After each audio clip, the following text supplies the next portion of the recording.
기도의 단이라는 제목입니다. 기도의 단.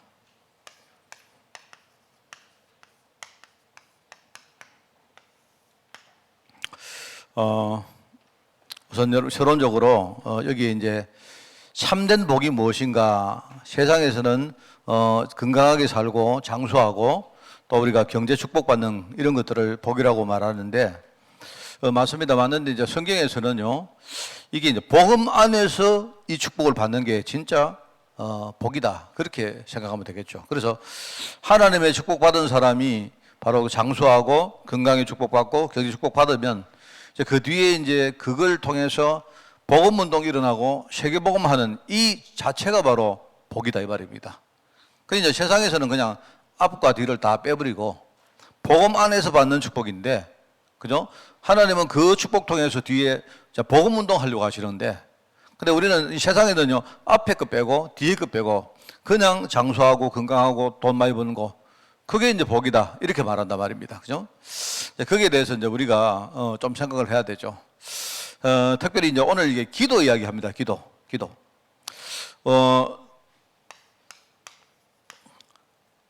세상 살다 보면 우리가요, 어려움을 많이 당하죠. 성도들 보면요, 그렇습니다. 어려움을 딱 당하면, 어떤 사람은 어려움을 안 당할 때는 잘 이렇게 뭡니까? 마음도 흡족하고 굉장히 뭐 충만하고 이런데, 어려움 딱 당하면 낙심하고요, 오히려 복음에서 조금씩 이렇게 멀어지는 것들을 우리가 많이 보거든요. 참 이게 중요하게 이게 큰 차이가 있구나, 그걸 많이 봅니다. 하나님이 우리에게 어려움 줬다는 말은 다르게 말하면 갱신의 시간표거든요. 그러니까 여러분이 그냥 딱 이렇게 생각하면 됩니다. 어려움이 왔다 이러면 나는 왜 이렇게 불운할까? 또 어떤 사람 때문에 내가 어려움 당했는데 참 내가 불행하다 이렇게 생각할 게 아니고 갱신하라는 하나님의 사인이거든요. 이게 여러분 이제 또 이런 경우도 많습니다. 다른 사람이 어려움 당한 거 보면서 갱신해라 이렇게 말하는데 자기가 어려움 당할 때는요 또 갱신하는 경우가 참 많아요. 그러니까 우리 말씀을 이제 자기에게 이렇게 적용을 안 한다는 말입니다. 하나님은 어려움을 줬다 할 때 갱신하는 시간표다.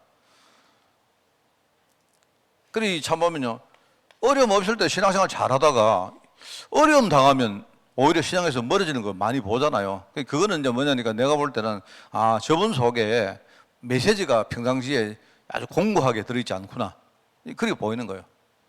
그리고 우리가 이제 반대로 세상 살면서 우리가 세상이 말하는 축복을 받을 때가 많죠. 이때는 아까도 말했지만 하나님의 세밀한 인도를 받아야 됩니다. 하나님이 나에게 경제 축복 주시고 또 건강의 축복도 주시고 또 사람도 주시고 이렇게 할 때 아까도 말했지만 세상이 말하는 축복하고 조금 다른 게 뭐냐니까요, 하나님 자녀가 복음 안에서 그 축복을 받아가지고 그걸 가지고 하나님께 실제로 쓰임받는 것이 그게 전체가 축복이거든요. 그런데 세상 사람들은 뭐냐니까 앞에 거 빼고 뒤에 거 빼고 해가지고 그냥 내가 일이 잘 풀리고 뭔가 잘 되어지는 거, 요게 복이다 이렇게 생각한단 말입니다. 그러니까 이제 하나님이 그 축복 줄 때는 처음부터 끝까지 뭡니까? 세밀하게 인도받으라는 거예요. 그러니까 여러분도 잘 아셔야 됩니다. 여러분도 하나님이 내게 이렇게 경제 축복을 줬다 할 때는요, 경제 축복 자체가 축복이 아니에요. 그게 아니고 그 다음에 하나님이 경제 축복 가지고 그 다음 단계에 하시는 일이 있는데 그 인도를 받아야 돼요. 그걸 못 받아가지고 많은 사람들이 또 신앙에서 이렇게 멀어지는 거 많이 봅니다. 그 차라리 저분은 보니까 저분은 차라리 옛날에 없을 때가 좀 낫는데, 없을 때는 말입니다, 이렇게 뭔가 하나님 쳐다보고 이렇게 하는데 오히려 뭔가 이렇게 축복을 받고 나서 멀어지는 사람 보죠. 인도받지 못하는 겁니다. 그리고 이제 우리가 아주 중요한 시간표, 우리 인생의 몇 번쯤은 아주 뭡니까? 중요한 시간표가 옵니다. 그죠? 하나님이 나에게 이때는요 굉장히 어떤 중요한 일 앞에 나를 세웠단 말이에요. 이럴 때는요 여기에 걸맞게 우리가 결단하는 시간. 그러니까 이제 기도가 뭐냐 할 때, 요 쉽게 말하면 기도는 이런 것들이 올 때마다 그죠? 여기에 하나님의 언약의 말씀이 있지 않습니까? 하나님이 어려움 주신다는 말은요, 그게 메시지거든요. 하나님이 축복 준다는 말도 이게 메시지거든요. 하나님이 나에게 중요한 시간표 세웠다는 말도 그 자체가 메시지거든요. 그리고 메시지는 결국 말씀입니다. 그러면 이 말씀하고 그 다음에 나의 그 당시의 영적 상태, 하나님이 나에게 말씀을 주시는데, 근데 이 말씀을 받는 나의 그 당시의 영적 상태가 있단 말입니다. 근데 이 두 개가 같으면 좋은데 같지 않아요. 이제 문제는 그거거든요. 요 두 개 사이에 차이가 간극이 생긴단 말입니다. 차이. 요걸 가지고 기도라고 말하는 거예요. 뭔 말 알겠습니까? 하나님이 내게 어려움을 줬는데, 어려움 주시는데 이 어려움 자체가 하나님의 말씀입니다. 하나님이 내게 지금 어떤 말씀을 주냐? 어려움을 가지고 너는 갱신해라.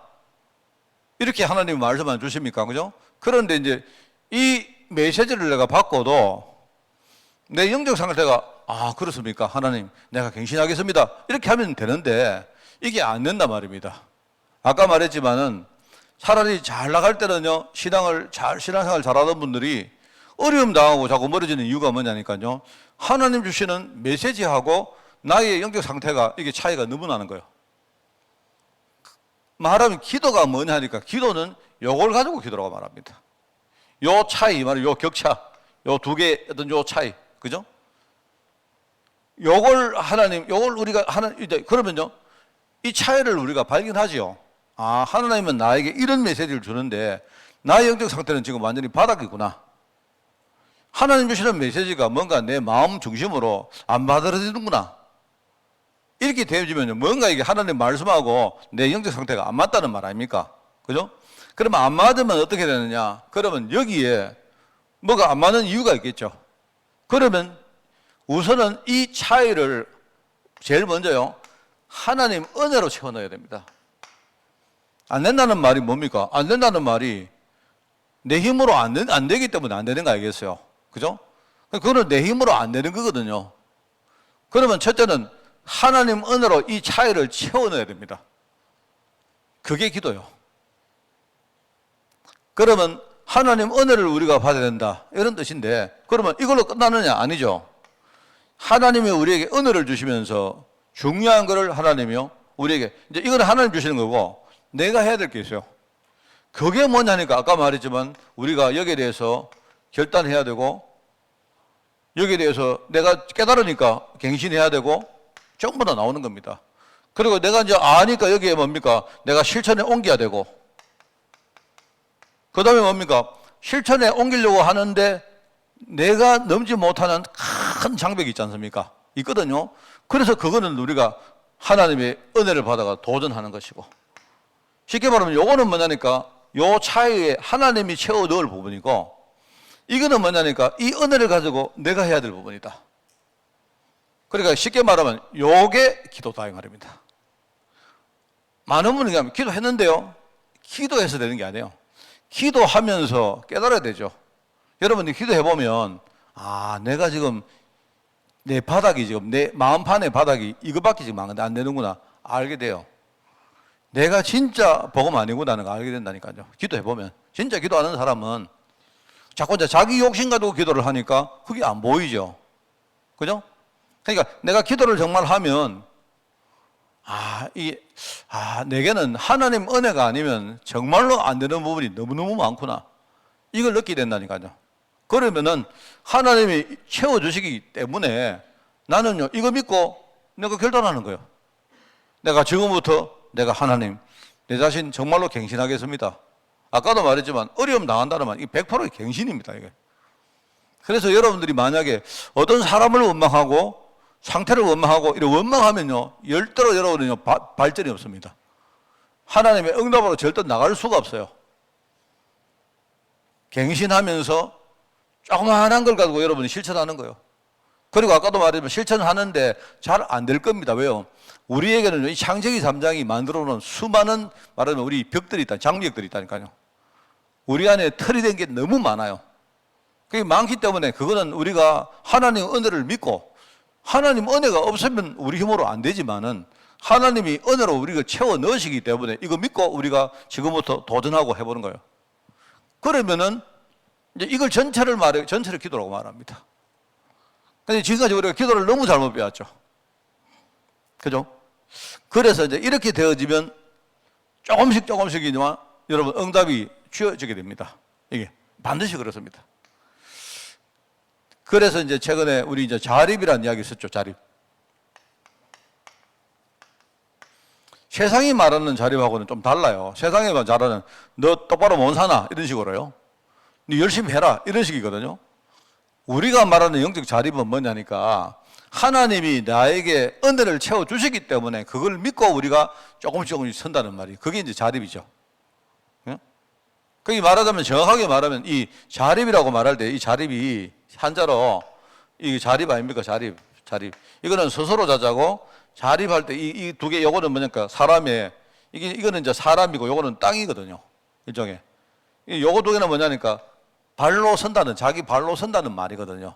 이게 말인데 이거는 세상에서 말하는 자립은 그냥 아무런 근거를 안 주고 네 혼자 열심히 해라 이거지만 우리는 뭐냐니까 하나님 자녀는 하나님이 모든 인생 전체를 책임지시고 인도하시지 않습니까? 그 언약이 우리에게 명백하잖아요. 100% 분명 안 합니까? 하기 때문에 그것 붙들고 스스로 자립하라 이 뜻이거든요. 그래서 우리가 이제 자립이라 할 때 항상 이야기했습니다. 자립은 여러분들이 제가 하라는 대로 해보십시오. 우리가 자립 5가지 이야기를 했는데 우선 영적 자립은 여러분이 아직 영이 많이 이렇게 뭡니까? 살아나지 않았기 때문에 영적 자립이라도 그 말이 무슨 말인지 잘 안 와닿습니다. 그게요. 일단은 그거는 놔두고 그 다음에 뭡니까? 육신적인 자립이 있어요. 쉽게 말하면 우리 건강, 그 다음에 우리 경제, 또 우리 주위에 있는 사람들, 뭐 인맥들, 그죠? 이런 것들인데 이거는 이야기했지만 내가 어느 날 딱 깨달으면 이미 그때는요 돈도 없고 건강도 놓치고 사람도 없을 가능성이 훨씬 많아요. 그래 이거는 뭐냐니까 한번 딱 이렇게 뭡니까 딱 규정되어지면 이걸 바꾸는 게 참 어렵습니다. 여러분 만약에 실패했지 않습니까? 경제 실패를 한번 딱 하면요 이 경제 실패를 우리가 되돌린다는 게 참 어려워요. 왜냐니까 어릴 때부터 내가 경제를 차근차근 준비해가지고 이래가 왔으면 좋은데 이제 대다수 예수 믿는 사람들이 어느 날 아무 생각 없이 살다가 언약 없이 살다가 어느 날 또 보니까 내가 경제도 다 잃어버리고 건강도 다 잃어버리고 내 주위에 사람도 없단 말입니다. 우리 가정에 말이면 가정이 다 무너지고 이렇게 되어버렸단 말입니다. 이미 그렇게 되어버렸기 때문에 이거를 바꾸려고 하니까 어렵죠. 그래서 우리가 해야 될 제일 좋은 방법이 뭐냐? 내가 볼 때 거의 유일한 방법입니다. 그게 뭐냐니까 우선은 생각 자리부터 하라. 우리가 늘 말하는 지력이라는 겁니다.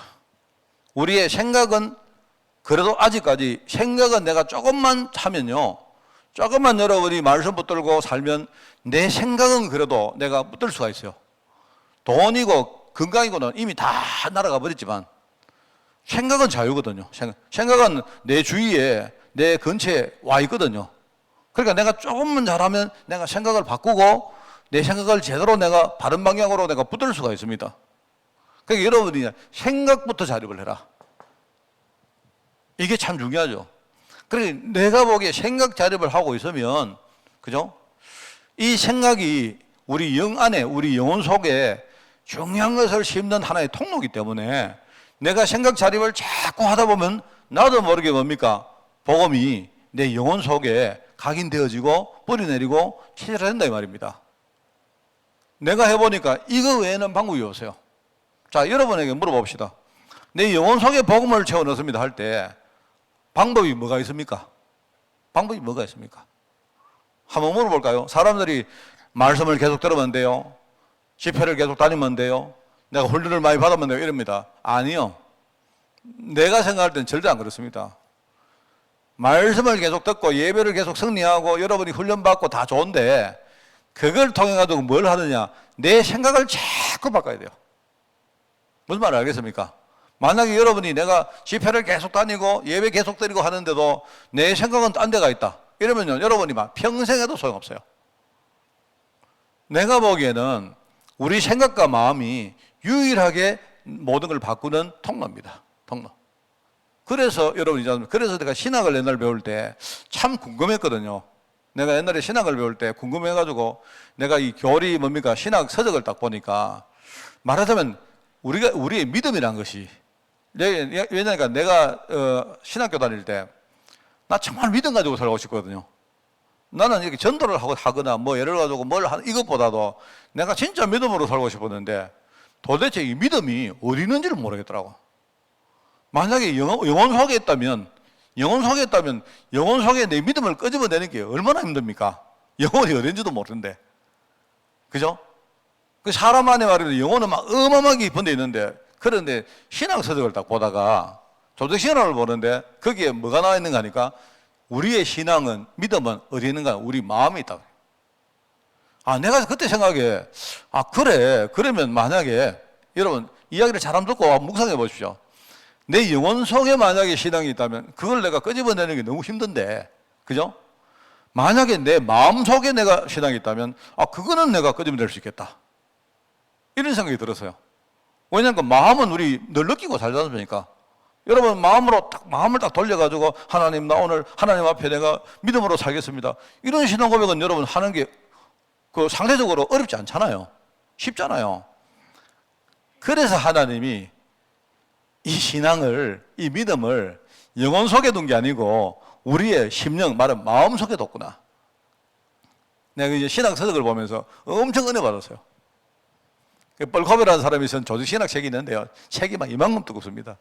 몇 건데요, 몇 건 되는데. 나는 읽다가요, 그냥 머리에 쥐가 나가지고 도대체 이게 조직 신학이 무슨 신학을 이게 풀어놨는지 어렵게 만들어놨는지 모르겠더라고요. 내가 보기엔 성경이 훨씬 쉬워요. 근데 그것보다 내가 그 유일하게 은혜 받은 게 신앙이, 믿음이 우리 마음에 있다. 그러면은 내가 이야기해. 그러면은 여러분, 이게 이제 이거부터 시작하면요. 우리가 이 마음으로 내가 믿어 구원에 이르고 안 합니까? 그죠? 내가 입으로 여러분이 시인해서 여러분이 의에 이르고 여러분 구원받는 거 아니겠습니까? 여러분이 마음 가지고 여러분이 하나님 신앙 고백하고 하면요. 자꾸 하다 보면 나도 모르게 내 영혼 속에 뭔가가 자꾸 이제 이렇게 전달되는 거예요. 내가 볼 때는 유일한 방법입니다. 유일한. 그리고 여러분들이 계속 이렇게 뭡니까? 이 생각 가지고 여러분이 계속 복음을 심고 여러분이 생각이 마음대로 자립할 수 있을 정도가 되어지면요. 왜 자립을 했는가 하니까 내 생각을요, 마귀가 세상이 막 붙들고요, 지 맘대로 안 합니까? 지 맘대로 하잖아요. 여러분, 안 좋은 일 생기면요, 언약이고 뭐가 막 다 날려버리고 그냥 기분 나쁜 대로 막 살고 안 그럽니까, 우리가? 언약 알면서도.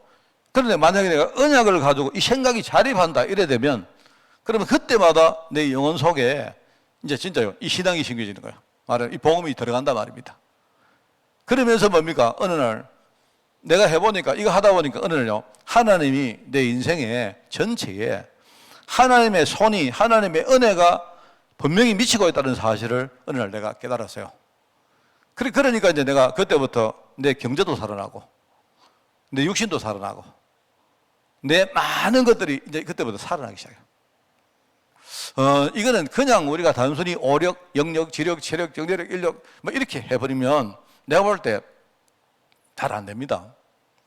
우리가 아이들에게 이렇게 기도를 가르치기 위해서 오력해서 영력, 지력, 체력, 경제력, 인력 이렇게 기도를 가르치는 의미는 좋은데 여러분이 어른이 됐는데도 내가 계속 그냥 그렇게 기도한다 이래가지고는 안 돼요.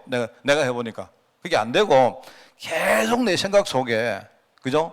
생각 속에 복음으로 내 생각을 진짜 하나님의 인도받도록 여러분이 자꾸 이렇게 자립을 해 나가는 겁니다. 하다 보면 아까 이야기죠. 영혼 속에도 뭔가 변화가 생기고 내 인생 전체 속에도 변화가 생깁니다. 그러면서 그렇구나.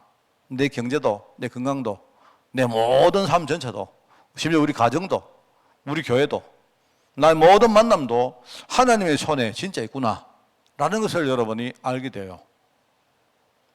그러니까 우리가 오력이라는 말은 아까도 말하면 정리해서 여러분에게 딱 이야기해 주기 위해서 5가지를 찝은 거지 이게 5가지가 아니고요. 엄청나게 많습니다. 많은 내 인생 속에, 그죠? 그래서 내가 볼 때 이 자립을 제일 잘할 수 있는 방법이 생각부터 자립해라. 그러면 아까 이게 이제 그러면 여러분 우리 신앙 자체가 자립이 되고 그 다음에 나오는 우리 삶이 자립이 된단 말입니다. 이 안에 뭐가 들었냐? 아까 처음에 말했던 건강, 경제, 장수, 내 주위에 있는 사람, 관계 다 들어있는 거예요. 이러면서 다섯 가지 힘이 회복되기 시작한다. 그 이야기입니다. 자, 그래서 이런 축복을 받은 정인이 바로 아브라함이었다. 그래서 이게 이제 말하면 언약적 축복이다. 언약적 축복이란 말이 뭔 말입니까? 이거는 하나님의 언약에서 나온 축복이다.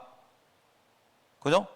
만약에 우리 장로님이 일을 하시다가 재수 좋아가지고 오늘 완전히 노다지를 만났어요. 목사님 아침에 청소하다가 지갑을 줬습니다. 지갑을 줬는데 그 안에 1억짜리 서표가 들었어요. 여러분, 그런 축복을 말하는 게 아니고 하나님이 만약에 예를 들어가지고 말입니다. 그냥 내가 오늘 재수 좋아서 만든 이게 아니고 만약에 예를 들어가지고 하나님이 조장로야 내가 오늘 너에게 복 주겠다. 너 아침에 네 청소하다가 지갑을 줄 텐데 그러면 지갑에 내가 너에게 줄 1억을 내가 담아놨다. 그러면은 그거는요 언약적 축복입니다. 하나님이 내게 약속하신 것에서 오는 축복이다 이 말입니다. 그냥 내가 살다가 막 우연히 재수 좋아가지고 오늘 껌 줬다 우리 그걸 안 합니까요? 이런 축복을 말하는 게 아니고 아브라함이 받은 축복은 재수가 좋아가지고 받은 축복이 아니고 언약에서 나와서 받은 축복이다. 이런 의미에서 언약적 축복이다 이 뜻입니다. 그죠? 그런데 이 언약적 축복은 그죠? 한 번 얻으면 어떻게 되느냐? 근데 예를 들어가지고 장로님이 오늘 1억을 줬어요. 1억을 줬는데 오늘 땡 잡았다. 이래가지고 집에 가도 1억 줬으면 재산이 1억 늘었죠. 그래가지고 자기가 인물 포켓한 겁니다. 그러면 예를 들어 그랬는데 예를 들어가지고 그랬는데요. 나중에 경찰이 찾아왔어요. 지갑을 주면 어떤 줄 아십니까? 지갑을 줬는데 그걸 내 호주머니에 넣었다. 그거는 절도입니다. 절도. 알죠 여러분? 여러분 꼭 알고 계십시오. 예를 들면요. 내가 그래가지고 나중에 잡혔는데 나중에 그거 해결하고 나니까 1억을 벌었는데 나중에요. 벌금 내고 타니까 1억 5천만 원 날아갔어요.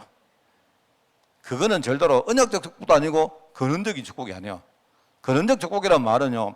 이 축복을 내가 한번 받으면 그런 근원에서 받은 거기 때문에 계속 말입니다. 축복이 유지되어지고 확장되어지고 된다는 말입니다. 그게 근원적 축복이란 말이에요. 안 그렇습니까? 그럼 대표적인 축복이 무슨 말입니까? 대표적 축복은요. 자, 나도 오늘 1억을 벌었고 불신자도 1억을 벌었는데 내가 받은 축복하고 불신자 받은 축복은 내용이 같습니까? 다릅니까? 다르죠. 불신자의 축복은 뭐냐니까 네 잘 먹고 잘 살아라 하는 축복이지만 내게 주신 하나님의 축복은 뭐죠? 하나님이 나를 통해서 뭡니까? 복음운동 하나 주신 축복이요. 다릅니다. 그래서 세상과 차별되는 바로 대표적인 축복이다. 그거는 축복 아니다 이 말이에요. 진짜 이거야말로 축복 중의 축복이다. 대표적인 축복이다 이 말입니다. 그런 말입니다. 기념비적인 축복이다 이 말은 뭡니까? 이 축복은 나중에 이제 우리 장로님이 이 축복을 받았는데 봉헌이 됐다 놓고 이야기 봉헌아 봐라. 하나님이 내게 이 약속의 축복 줬는데 어느 날 하나님이 나를 이렇게 만드셨다. 봉헌이가 그거 듣고 놀란 거예요. 야, 우리 아버지 통해서 역사하시는 하나님. 아빠, 나도 평생 하나님 믿겠습니다. 그게 기념비적인 축복이에요. 이게 어떤 후대들에게인가, 그죠? 기념비로 전달된다는 말입니다. 우리 봉헌이가 세상에 어디 돌아다니면서 어디 가서 뭘 하든지요. 항상 머릿속에 우리 아버지에게 역사하셨던 하나님. 이걸 애가 잊어버리지 않고, 그러니까 말하면 아버지의 이야기가 자기 마음속에 언약의 기념비로 딱 생기는 거예요. 그런 이야기입니다. 단순히 우리가 돈 1억을 벌었다, 내가 뭐 잘냈다, 재수 좋다, 기분 좋다, 이런 이야기 아니에요, 이게. 불가항력적인 축복이라는 말은 뭡니까? 이거는요, 준다고 내가 하나님 나 싫습니다. 이것도 안 되고요. 누가 와가도 뺏어가지도 못하고, 하나님이 한 번 주기로 마음 먹거든요. 이거는 그 하나님의 마음을 꺾을 자가 전혀 없어요. 마귀도 못 꺾고, 심지어 사람도 못 꺾고, 환경도 못 꺾고, 나도 못 꺾습니다. 하나님이 준다고 마음 먹으면요, 불가항력적으로 우리는 받을 수밖에 없는 축복이다 이 말입니다. 걱정할 거 없다 이 말입니다. 그래서 여기에 이제 아브라함과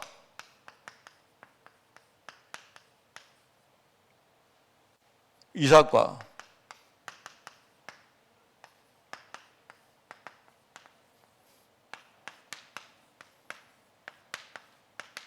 이 아브라함 이 네 사람의 그죠? 믿음의 선조들이 이런 축복을 받았단 말이죠. 그래서 아브라함은 이때는 주로 이제 하나님이 언약 말하는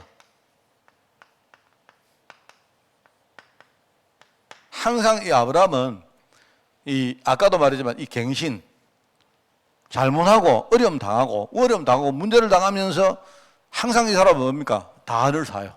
그때는 뭡니까? 아직도 이 언약이 제대로 뭔가 이렇게 뿌리내지 못했기 때문에 그렇게 했죠. 그죠? 하나님이 그때마다 단을 사라. 이거 뭐냐? 회복시켜라. 뭐를요? 언약 회복하는 거예요. 언약 회복을 위한 단을 하나님이 항상 샀도록 해요. 거기 쭉 나옵니다. 회복의 단. 아브라함이 사한 단, 회복의 단. 하나님 주시는 능력을 공급. 이때 단을 사할 때마다 하나님은요, 자기를 이기는 능력을 주셨습니다. 그죠? 그래서 창세기 12장에 보니까 참된 축복이 이때 시작되었고, 그 다음에 13장에 보니까 그때에 이게 오직이라는 말은 뭐냐니까요. 오직 안 되었던 자기 자신을 이제 보는 겁니다. 이게 쉽게 말하면 하나님이 본토 친척 아버지 집을 다 떠나라 안 했습니까? 그런데 뭐냐니까 자기 생각, 자기 감정, 자기 어떤 그런 것 때문에 롯을 데리고 나요. 롯도 뭡니까? 친척이잖아, 친척. 친척을 버려야 되는데 하나님은 완전히 그냥 버리라 했는데 롯을 데리고 나왔잖아. 그게 나중에 이때는 뭡니까? 아, 내가 오직이 아니었구나. 말은 오직이 아니고 뭐냐니까 하나님의 언약의 말씀을 자기 식으로 받아들인 거예요. 자기 좋은 만큼만 받아들인 거예요. 그게 오직이 아니죠. 그러니까 하나님이 그때에 이 롯 때문에 굉장히 큰 어려움을 안 당합니까? 여러분 여기 네개번 나오는데 언제 우리가 만약에 성지순례를 가면 아마 한번 가볼 수 있다고 생각하는데요. 네개번은 뭐냐면 이스라엘 가면요. 이스라엘에 뭡니까? 밑에 이렇게 사해가 있고 그 다음에 뭡니까? 저 위에 가면 갈릴리 바다가 있거든요. 그게 사해하고 갈릴리 바다 사이에 요단강이 흐릅니다. 그런데 지금 이스라엘 가면요. 그 밑에 삼각형으로 큰 땅이 하나가 있어요. 저기 홍해까지 굉장히 큰 먼 땅이 하나 있는데 그게 네게브 사막입니다. 그 네게브 사막은 전부 다 사막입니다. 사막. 지금 가면요. 초록색이 하나도 없어요. 그래서 제가 이제 그 이집트 이렇게 지나가지고 요르단으로 국경을 지나가지고 이렇게 가보면요. 그 따라가도 쭉 올라가는데 막 버스를 타고 한참 올라가니까 뭐가 나오느냐. 이제 사해가 나오더라고, 사해가. 그 사해를 지나야 이제요. 초록색이 좀 비요. 그 여기 성경을 보면 이 네게브 안 나오면 네게브. 이 사람들이 네게브 그 지역에 가가지고 살았던 거예요. 그러니까 이거 살았는데 얼마나 힘들겠습니까? 근데 데리고 갔던 이 롯 때문에 더 어려움을 겪었죠. 아마 이제 이 아브라함이 느꼈을 거예요. 하나님이 형상하라 했는데 아직 내가 오직이 안 됐구나. 그러니까 그때 하나님이 언약 또 회복해라. 그게 13장이겠죠. 그죠? 나중에 뭡니까? 14장 역시 이제 나옵니다. 이게 아브라함이 이렇게 북방에서 쭉 돌아왔다가요. 나중에는요. 남쪽으로 왔다가 사실은 다시 또 위로 올라갑니다. 이러면서 조금 가는데 이 아브라함이 이제 갈 때마다 뭡니까? 또 사건을, 그랄 땅에 갔는데 사건을 또 만납니다. 그런데 거기에서 뭡니까? 이 사람이 멜기세덱을 또 만나게 되고, 그 11조를 드리고, 그 기사는 알죠? 이렇게 하면서 하나님이 또 언약 회복시킵니다. 똑같은 말입니다. 이런 식으로 쭉 오죠. 이래가지고는요, 그 다음에 쭉 오다가 나중에 하나님이 후대에 대한 약속을 또 합니다. 처음에는 너라고 했는데 나중에 너와 네 후손으로 말미암아, 이제 후손 이야기가 나중에 나오죠. 이런 식으로 나오면서 그 과정에 어떻게 됩니까? 이름을 하나님이 아브라함에서 아브라함으로, 그냥 육신의 아버지가 아니고 뭡니까? 열국 전체를 살릴, 말하면 영적인 아버지다 이 뜻입니다. 그게 언약 회복에 대한 단을 샀겠다 이 뜻이고요. 이삭은 내가 볼 때는 하나님의 축복을 확인한 겁니다.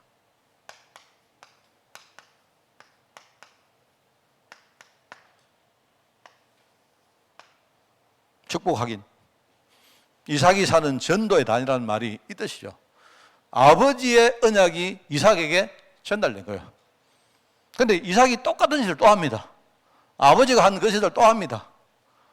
이 보면요, 참 웃기죠. 그때마다 하나님이 뭡니까? 아버지 아브라함을 통해서 자기에게 전달되어진 언약을 또 확인하게 또 만들죠. 나중에 어떻게 됩니까? 아버지가 만들어 놓은 그 축복들, 이걸요, 가는 데마다 셈을 받는데, 그죠? 셈 근원을 나중에 했죠. 100배 축복을 받죠. 그죠? 나중에 넓은 지역을 얻습니다. 그게 그 로봇이라, 로봇, 그죠? 로봇의 축복을 얻는다. 그게 전부 다 어디 나왔느냐 할 때, 그게 전부 다 아버지 아브라함에게서 전달되어진 축복을 확인하게 했다. 그게 전도입니다, 여러분. 그때마다 뭡니까? 이삭은 단을 쌓았다, 이런 뜻이고요. 여러분, 내용은 그런 내용들입니다. 이삭도 역시 뭡니까? 언약의 부모, 기도 속에서 태어난 사람이거든요. 모리아산에서 뭘 배웠습니까? 하나님이 그리스도 통해서 나중에 이 가문 다 살리겠다는 언약의 말씀 안 주십니까? 그죠? 그걸 실제로 목격했던 사람이거든요. 근데 이 사람이 나중에요, 아버지가 파놨던 셈들, 아버지가 준비한 모든 축복들을요, 자기가 그 아버지 통해서 이제 받는 겁니다. 야곱은 여러분 잘 아시죠? 야곱 성교 준비라는 말은 결국은 뭡니까? 우리 체질 치유하는 겁니다.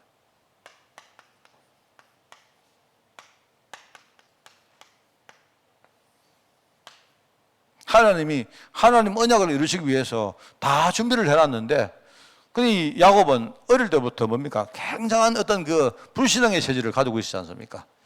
근데 하나님이 그때마다 항상 뭡니까? 이 사람이 형에게 쫓겨나가지고 뭡니까? 도망을 가면서 하나님 만나잖아요. 베델. 하나님의 집이란 뜻 아닙니까? 나중에 돌아올 때도 하나님 또 만나죠. 그게 어디입니까? 그죠? 거기가. 그 말하면 야복 강가에서 그죠? 하나님을 만나잖아요. 그거는 하나님의 얼굴이라 말합니다. 이런 식으로 가는 데마다 뭡니까? 하나님을 만나는 단을 사는 거예요. 그래서 이때 하나님이 하시는 말이 뭐냐니까 완전히 야곱의 체질을 바꿉니다. 그래서 나중에 뭡니까? 야곱아, 네 이름을 야곱이라 하지 말고 이스라엘을 해라. 하나님이 이 야곱을 세계를 살릴 어떤 한 시대의 제자로 준비를 하시는데요. 결국은 나중에 뭡니까? 이 이스라엘, 쉽게 말하면 후대 전체를 지칭하는 단어가 됐죠. 이게 바로 전 세계에 퍼져나간 바로 선교의 아이콘입니다. 선교의 단어거든요. 이게.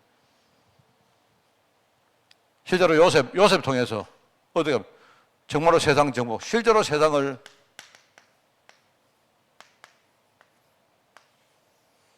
정복하는 바로 이 단을, 현장 정복하는 단을 하나님이 쌓게 하셨다. 요셉이 가는 현장이 전부 다 단입니다, 단. 요셉이 형하고 갈등했던 그것도 마찬가지고요.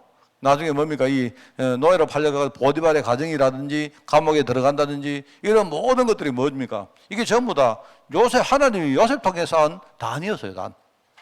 그때마다 기도를 얼마나 했겠습니까? 이런 의미다 말입니다.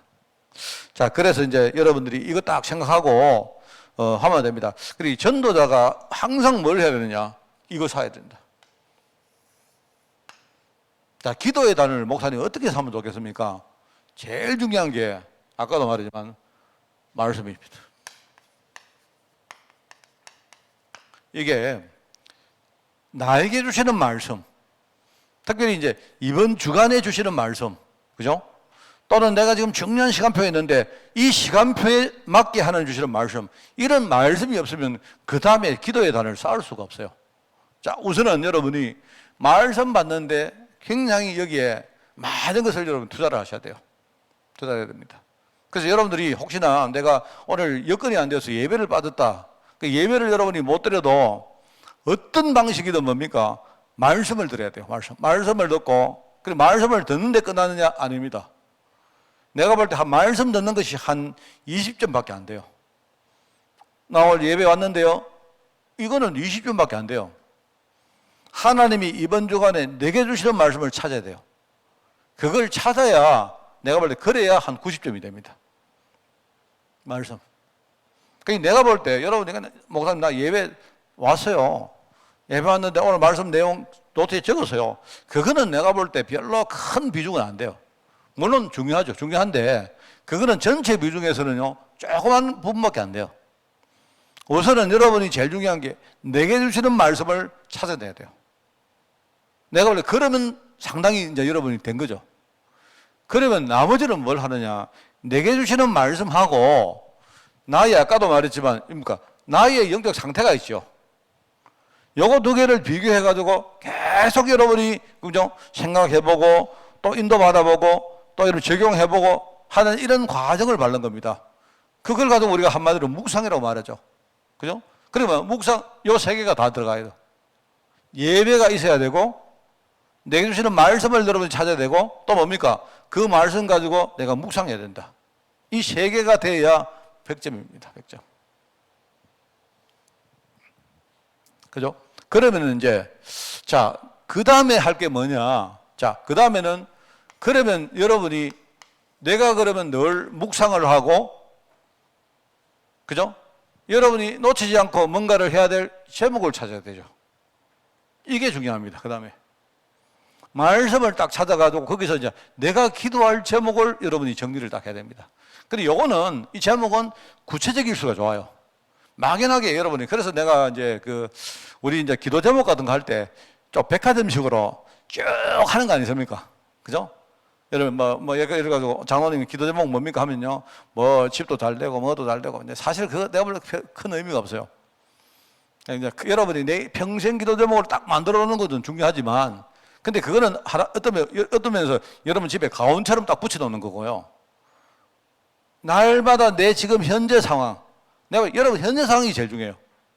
내 현재 상황을 고안해서 나의 영적 상태를 보면서 하나님이 거기에 주시는 나의 말씀 요걸 딱 찾는 거예요. 요걸 가지고 계속 묵상해 보세요. 그러면 요거 하기 위해서는 조금 여러분이 나 혼자만의 시간을 가지는 게 중요해요. 그때에 여러분이 너무 주위가 시끄럽고 산만하고 이러면 안 좋아요. 그러니까 여러분이 내가 뭔가 이 말씀을 찾아서 내가 씹고 배워먹고 생각해보고 뭔가 소화하는 그런 시간을 가지는 거예요. 가지는데 혼자 하는 것도 좋지만 어떨 때는 이 부분을 나눌 수 있는 사람이 있으면 참 좋겠죠. 그죠? 그래서 혼자 하는 거는 우리가 흔히 말하는 뭐 혼자 여러분 홀로 기도하는 거고 정식기도 하는 거고 그죠? 함께 하는 거는 일종의 우리가 뭐 캠프를 한다, 함께 포럼을 나눈다, 뭐 이런 것들이 될 수가 있겠죠. 이런 식으로 이걸 만들어.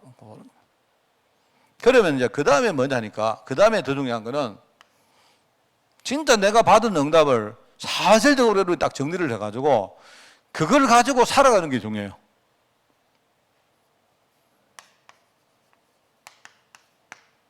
내가 받은 응답. 이 응답이 조금만 해도 좋아요. 주로 이제 여러분 응답은 눈에 보이는 것을 많이 이야기하는데 그렇게 하지 말고 내 마음속에 내 심령 가운데 뭔가 일어나고 있는 실제적인 변화 이런 것들을 여러분이 잘 중요하게 생각해야 됩니다. 내가 볼 때 요 세 개를 하면 돼요. 요 세 개. 우리가 할 수 있는 영역은 요거밖에 없어요. 여러분이 요거를 잘 정리해 가지고 여러분 요거 정리하다 보면요. 내 생각이나 내 삶이 굉장히 성장하고 있다는 사실을 알게 됩니다. 내가 볼 때는 요게 말씀이고 요게 기도고 요게 전도입니다. 우리가 생각하는 그저 제일 중요한 포커스가 뭐냐니까 이게 말씀, 기도, 요게 전도요. 그럼 만약에 이게 매일매일 되어진다면 이게 3오늘입니다. 목사님 나는 매일 안 되는데요. 나는 그러면 한 주 단위로 된대요. 그러면 여러분 3오늘이 아니고 3주일입니다. 맞죠? 상관없어요. 매일 되면 좋겠지만 우리가 이제 사람이 보통 우리가 24시간 하루라는 단위로 살기 때문에 여기서 우리가 빠져나가지 말자, 놓치지 말자는 그런 의미에서 3오늘이라고 말한 거예요. 근데 이게 잘 안 되어도 자, 우리는요, 하루에 24시간 살죠? 왜냐니까 사람들이 이제 살아가는 사이클이 24시간일 가능성만 자고 일어나고 어디 갔다가 똑같은 일을 우리가 24시간 단위로 반복하죠. 그런데 우리가 신앙생활은 주로요, 주일 단위로 반복하는 경우도 많아요. 그러면 여러분이 3오늘이 안 되면 뭘 하느냐? 3주일을 하면 돼요. 알겠습니까? 만약에 내가 주일이 안 된다. 이러면 3개월 해야 돼요. 다만 여러분이요, 매일이냐, 주일이냐, 월간이냐, 뭐 연간이냐, 이게 중요한 게 아니고, 3을 해야 돼, 3을. 뭔 말 알겠습니까? 3, 3가지를 안 하면 내가 매일 하든지, 뭐, 예컨대 주간 하든지 아무 소용이 없어요. 내가 볼 때, 이제 한 달이면 이거는 또 너무 긴 세월이기 때문에 어렵다면요. 여러분이 매일 요걸 하든지 매일이 안 되면요. 주간 단위로 해보세요. 주간 단위.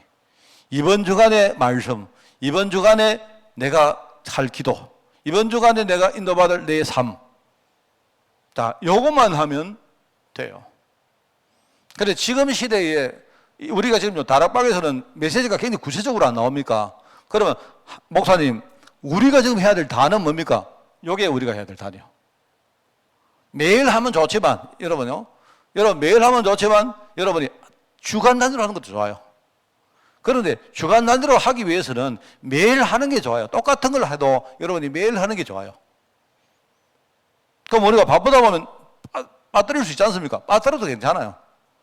빠뜨려도 괜찮은데, 여러분이 내 머릿속에, 내 생각 속에 요 3가지가 늘 들어만 있으면 돼요. 그러면 돼요. 그러면 여러분이, 자, 1년 딱 지났다. 1년 지났다 어떻게 됐냐? 시간이 가면 갈수록 스스로 내가 진짜 성장한다는 걸 느낀단 말입니다. 자, 그 다음에 여러분이 이렇게 딱 하는데 어느 날 내가 내 인생에 중요한 여러분이 이 디딤돌, 그죠? 내가 만약에 내가 중직자가 된다. 뭐 예를 들어 이런 데가 있단 말입니다. 그죠? 내 인생에 내가 예를 들어 뭐 결혼 안 한 사람이 내가 결혼하게 되었다. 뭐 내가 우리 자녀를 낳았다. 이럴 때가 온단 말입니다. 인생에 몇 번 있는 내 인생에 어떤 디딤돌이 생겨요. 그때에 이게 옛날하고 너무너무 다르구나 알게 돼요. 우리 신앙은 그렇게 성장하는 겁니다. 그러면 어느 날 아까도 말했죠. 하나님의 은혜가 진짜 내게 임하고 있다는 사실을 알게 돼요. 흔들리지 않습니다. 절대로 흔들리지 않습니다. 그죠? 그래서 지금 우리 교회는 내가 이야기하는 게 저도 여러 가지 생각이 있습니다. 조금 내 마음속에 이게 한국교회 전체도 그렇고 또 우리 교회 상황도 그렇고 우리 각 사람들의 상황을 보면서 이제 내가 더 이상 이거는 시간을 끌면 안 되겠다. 그래서 이번에 내가 우리 갈래 공동체를 만든 이유는요. 아셔야 됩니다. 우리 어르신들이 지금요. 왜냐니까 더 중요하거든요. 왜? 솔직히 좀 죄송한 말이지만 우리 살 날이 적게 남았거든요. 그러면 우리가 이 남은 날 뭡니까? 그렇지 않습니까? 우리 애들은 살 날이 많이 남았지만 어르신들은 살 날이 적어요. 뭐 여러분 이 말 듣고 충격받을 분 없죠? 목사님 왜 그런 말 합니까? 아니요. 그거는 사실 아닙니까? 그러면 뭐냐니까 내가 남은 인생 속에 내가 이 삶 오늘 이거 하는 겁니다. 삶 오늘을 하시든지 삶 주일을 하시든지 이거 하시면서 내가 정말로 뭔가를 남겨놓는 거예요. 그러면 내 미래, 우리 후대 여기 다 달려 있습니다. 만약에 이게 내가 지금 말하는 게 이게 아니다. 그냥 내가 하는 말에 불과하다. 이러면 저는 목사 자격 없는 사람입니다. 나는 우리 교회를요 완전히 탈바꿈 일으키셔야 되겠다. 그런 마음으로 사실 내가 원래 내가 갈래 공동체라는 일종의 뭐냐니까 우리 바둑의 채소를 내가 떤 겁니다. 뭔 말 알겠죠? 이제 싹 바꿔야 된다. 완전히 안 바뀌면 한국교회 전체도 이제는 미래가 없다. 자, 오늘 우리 전도자가 누려야 할 기도의 단. 자, 여러분 생각하시고 아브라함과 이삭과 야곱과 요셉의 이야기인데 이 4명 이름은 잊어버리세요. 여러분 이야기입니다. 저와 여러분의 이야기입니다. 내가 누려야 될 기도의 단이 뭔가? 그럼 나는 목회자다. 나는 교육자다. 나는 장로다. 나는 내가 연령이 몇 살이다. 또 우리 가정의 경제적 상황은 어떻다. 또 우리 가정의 상황이 어떻다. 내 건강 상태는 어떻다. 이걸 다 여러분이 생각하면서 여러분이 기도의 단을 지금부터 만들어야 돼요. 자, 알겠죠? 이런 축복이 여러분과 우리 온 교회에 있기를 예수님 이름으로 축원을 드립니다. 기도하겠습니다. 하나님 아버지 감사드립니다. 이 시대에 참된 축복을 받고 정말 이 시대의 전도자로 살기 위하여 하나님이 우리를 기도의 단속으로 불러주시니 너무나 감사드립니다. 우리가 듣고 마음으로 품을 하나님의 말씀과 또 나의 지금 영적 상태를 정확하게 하나님 보게 하옵시고 여기에 받을 하나님의 은혜를 가지고 이제 우리가 하나님 주시는 힘 위에서 우리가 정말 갱신하고 결단하고 그리고 실천하며 도전할 수 있도록 주님이 축복하여 주옵소서. 하나님 우리 온 공동체를 축복하시되 우리가 정말 후대를 늘 생각하며 우리가 정말 이 시대의 사명을 감당할 수 있도록 주님이 축복하여 주옵소서. 하나님 정말 많은 교회 가운데 대표적이고 근원적인 교회가 될 수 있도록 우리 교회를 축복하여 주옵소서. 이 모든 말씀 예수님의 이름으로 기도드리옵나이다. 아멘. 우리 주 예수 그리스도의 은혜와 하나님의 그 놀라운 사랑하심과 성령님의 지금 함께 하심이 이 시대의 전도자가 누려야 될 기도의 단 위에서 항상 하나님 앞에 응답받기를 소원하는 모든 죄종들과 특별히 이 운동을 감당할 우리 교회 위에 지금부터 영원까지 항상 함께 계실지어다. 아멘.